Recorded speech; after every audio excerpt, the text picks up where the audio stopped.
Hey, what's going on, guys? FlynnMasters coming at you with another video, and today I'll be ranking every chef from season 5 to my least favorite.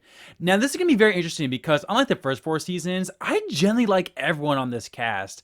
And not only this, but this is the first ever 16-person cast, so yeah, 16 people I generally all think add something of value to the season, or just good enough people in general. So it's going to be very tough, especially these first couple of people to talk about. So should be make for a very interesting ranking, and yeah, let's get it started. Let's get this ranking started right away with my least favorite chef. And despite me liking her more than most people, I'm sure, it is still the obvious pick in Lacey. And again, I like Lacey more than most. I genuinely think she deserved to survive all of her eliminations. Some of her teammates were a bit too much of a douche to her. She had that awesome first blue team service. Like, all that stuff is really, really good. The problem is, my God, what a complainer she was. Like, you can't sleep in all day and just be whiny all day and threaten to quit like every freaking episode, and then wonder why nobody likes you or wants to work with you, right? Like, you have some self-awareness. My God, how can you be that delusional, you know? So, while I do appreciate Lacey for being one of the main figures that makes this season so iconic, I simply cannot overlook her insane whiny and bratty behavior. On to number 15, and that is Coy. And the only thing I remember about her is her hating on Lacey in that first premiere episode, and I don't know, it seemed to me like it was super unprofessional of me. Like, she waited till Ramsay. I hate when freaking people do this in real life. Like, she waited till her boss Ramsay came over, and then all of a sudden got all big and tough to make a scene. Like, that shit is just so fake to me. My God, like, you know, trying to be that tough girl and pick on the weak link. You know, that kind of left a bad taste in my mouth. I mean, after that, I mean, I guess she was fine, kind of quiet. Did have a pretty quick downfall too. Could be argued like the first ever quick downfall in Hell's Kitchen history, maybe other than Melissa. But other than that, super forgettable. And again, if your only memorable moment is freaking making Lacey look good, like, you know, you're not adding much to the season. And speaking of not adding much to the season, at number 14 is the most forgettable chef from the season in Charlie. And other than his beard, there's like nothing noteworthy about him, but at least he's perfectly nice, unlike Coy and Lacey, who both had pretty big negatives, which is why he lands above the two at 14. Now onto the first boot of the season in Sarah, and similar to the other first boots I've talked about in these early seasons, while Sarah is very forgettable for her first boot, like, that's not a bad thing, as I do think she had some potential. And yeah, she was she was the worst in the blue kitchen that night. You can't argue her elimination, but Colleen was far and away the worst chef. So yeah, I mean, I would have loved to see what she could have done with a second chance, but other than that, not really much to say about Sarah. On to number 12, and that is Jay. And Jay is pretty interesting, as early on he seemed super cocky and always referred to himself in third person, which was odd. But in his final 3 episodes, where he just completely tanked, he turned into a mouse almost. Like, not only did he forget how to cook, but he, like, you know, lost his voice too. Like, was on the verge of tears many times, it seemed like, and I think he actually did cry a couple times, which, you know, not to make fun of, but like, he really was like two different chefs this season. And of course, all culminated in his all-time bad service in episode 7. And that's ultimately why I have him a bit more higher than the other forgettable boots here, as his awful service is one of the more iconic moments of this legendary season, of course. At number 11 is someone who you might be surprised is this low, as she's perfectly fine and pleasant, but I do have LA. And this is the thing for me when it comes to LA. Like, yeah, she was one of the better chefs this season, but oh my God, she pissed me off so much. Had she just been a bit more confident and loud, she would have for sure made a black jacket. But like, she raised her hand instantly to set out the blind taste test. Like, that automatically tanked her chances. And she just never stepped up, despite being told over and over again that's literally all she needed to do. Again, she just annoyed me so much, you know. So again, great person, great chef, but she just frustrated the hell out of me. On to number 10 now, and conversely, this chef might be high for some people, with that being Andrea. And yeah, she was pretty annoying at times for sure. Her rivalry with Carol, in my opinion, you know, she was the worst for the two. And that rivalry in general is just kind of, you know, lose-lose.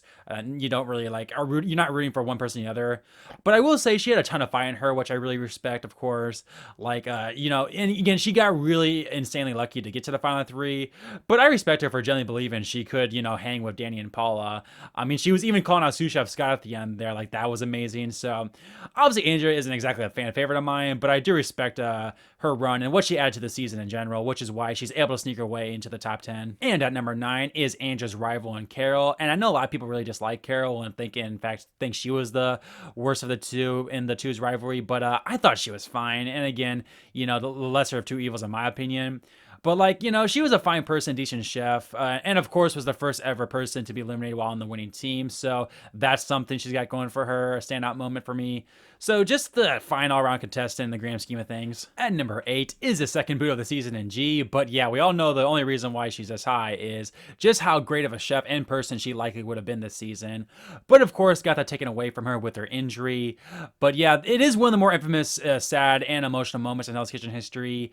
And G in general still remains as one of the biggest what ifs in Hell's Kitchen history. So, I mean, despite only lasting 2 episodes, she is still talked about to this day, which is, you can't say that about a many contestants. So that's why she's able to be in the top half of the list here, despite being the second boot of the season. Now we move on to the 2 biggest donkeys of the season, if not 2 of the biggest donkeys in the show's history, with the first one being Seth. And I mean, he's arguably worse than Colleen. That's how much of a donkey he was. But yeah, between his obsession with Ramsay and even freaking Ramsay out with that obsession, using a dirty towel to wipe, and just being a complete punching bag by his idol. I mean, Seth is one of the most legendary donkeys in the show's history and makes for incredible television. And I always love a donkey who is memorable and does no harm. But speaking of donkeys, the only donkey better than Seth is Colleen. And Colleen was an even bigger punching bag than Seth or Ramsay, making dumb mistake after dumb mistake. And the reason why she is above Seth is because I respect the hell out of her determination. I mean, Ramsay even used Colleen as an example to the other chefs after elimination to never give up and, to keep fighting. And like, who would have ever thought Ramsay would praise a donkey who literally told him to watch his manners in their first confrontation? Like, and again, that itself is another iconic moment in the show's history. So yeah, Colleen is one of the most infamous bad chefs ever, and yet fought like crazy. So massive respect to her. On to the top 5. And speaking of Ramsay punching bags, we have the biggest punching bag to Gordon Ramsay ever, with that being Ben. And yeah, Ben was over the top at times. Like I respect his passion for sure, but like starting a fight with Danny over being a leader, like, and stuff like that was a bit too much for me at times. Like he was definitely a very Paul-esque in that regard. But my God, the fact that this guy didn't have a complete breakdown despite the constant vile anger from Ramsay is just insane. Mad props to Ben. And seriously, like, what the hell did Ramsay have against him? So while he could be a bit too much at times, I mean, I don't know if I could respect a chef more than Ben after what he went through this season. At number 4 is Giovanni, and there's really not much to say other than I just simply think Giovanni was a cool and chill dude, always a rarity in Hell's Kitchen, who was also a good chef to boot.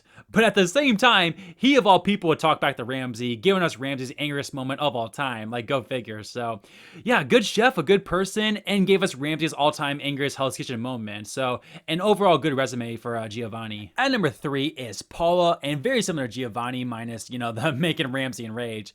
Like, Paula is just your prototypical quiet chef who kept her head down and kept herself out of all the red team drama and focused on doing the best she could. And oh my goodness, thank God she did, because what a beast she was.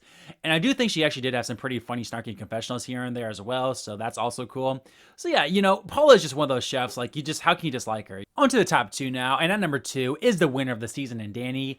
And maybe I am biased after doing this video, but I do really like him throughout this season. Again, in the premiere, and just early on in general, it seemed like for sure he would be an early boot after talking back to Ramsay during service, having an awful center dish, and again, just seemed like super cocky, only to then dominate the entire season, and this seemingly cocky 23-year-old would be insanely chill and cool the rest of the season, giving him a much-deserved win. Just an awesome face turn and an awesome chef in general. A great winner to represent this season. But my favorite chef of season 5 is Robert. And again, there were some fiery moments from Robert that we would see in the worst of ways the following season. But this season, he was overall pretty fantastic. Gave us so many funny confessionals. His impersonation of Ramsay was hilarious. Him having to do the ferry ride instead of getting to spend the reward with the guys and having a smile on his face the entire time was awesome. And of course, gave us some incredible emotional moments as well this season with his talk with Ramsay about being called Bobby, and his evacuation is arguably one of the saddest moments in the show's history as well. So Robert truly gave us so much this season and is my favorite chef of this amazing season. So there you have it, guys, my ranking of every season 5 chef. Again, a very interesting one for me to make, so let me know what you guys think of it down below, and be sure to hit that subscribe and like button. And with all that said, take care everyone, and I'll see you next time.